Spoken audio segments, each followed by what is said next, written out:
સુરતમાં એક હોટેલ માલિક ગ્રાહક સાથે થયેલી તકરાર બાદ હાથમાં ચપ્પુ એટલે કે છરો લઈ ગ્રાહકને મારવા દોડી રહ્યોનો વિડીયો હાલ તો વાયરલ થતા ચર્ચાનો વિષય ખરેખર બનવા પામ્યો છે। એટલું જ નહીં પણ તો વાયરલ વિડીયો ચોક બજાર વિસ્તારનો હોવાનું અને વેસ્ટર્ન શીખ પરાઠા સેન્ટરની બહાર હોવાનું હાલ દેખાઈ રહ્યું છે। આ વિડીયો ક્યાંનો છે તેની પુષ્ટિ થઈ નથી। સુરતમાં અસામાજિક તત્વોના આતંક વચ્ચે હવે તો દુકાનોમાં પણ અસામાજિક તત્વો હથિયાર રાખતા થયા છે। હાલ એક વિડીયો વાયરલ થયો છે। ચોક બજાર મેઇન રોડ પર આવેલ વેસ્ટર્ન પરાઠા નામની દુકાનના માલિકની ગુંડાગીરીનો વિડીયો દેખાઈ રહ્યો છે।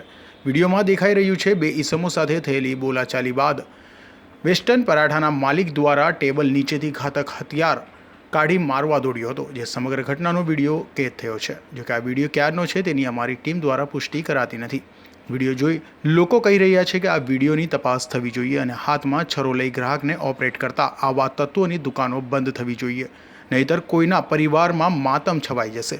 તો કેટલાક સ્થાનિકોમાં ચાલતી ચર્ચા મુજબ આવું ક્યારેય કરાય નહીં અને કરતા હોય એને છોડાય નહીં। ગ્રાહક સાથે રોજની કચકચ થતી જ હોય છે, એટલે છરા લઈ ગળા કાપવા રોડ પર ઉતરી પડવું એ વેપારી નહીં અસામાજિક તત્વ કહેવાય।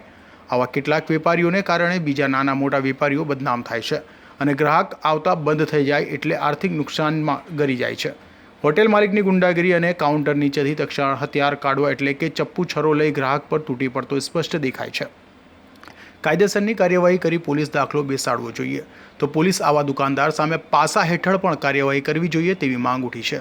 વધુમાં આવા જાહેર રોડ પર જ્યાંથી સવાર સાંજ હજારો લોકો અવરજવર કરતા હોય ત્યાં આવી દુકાનો શરૂ કરી માથાભારે ઈસમો દુકાનોમાં ઘાતક હથિયારો રાખી આમ જનતાને ડરાવી રહ્યા હોય તેઓ સામે કડક પગલાં લેવા જોઈએ અને પાલિકા દ્વારા તથા પોલીસ દ્વારા આવા અસામાજિક તત્વોની દુકાનો પણ બંધ કરાવવી જોઈએ, કારણ કે આવા માથાભારે દુકાનદારો ન કરે નારાયણ કોઈ દિવસ કોઈના પણ જીવલેણ હુમલો કરતા અચકાશે નહીં અને કોઈ નિર્દોષનો નજીવી બાબતે જીવ જશે તો તેનો જવાબદાર કોણ હશે તેવા સવાલો પણ ઊભા થઈ રહ્યા છે।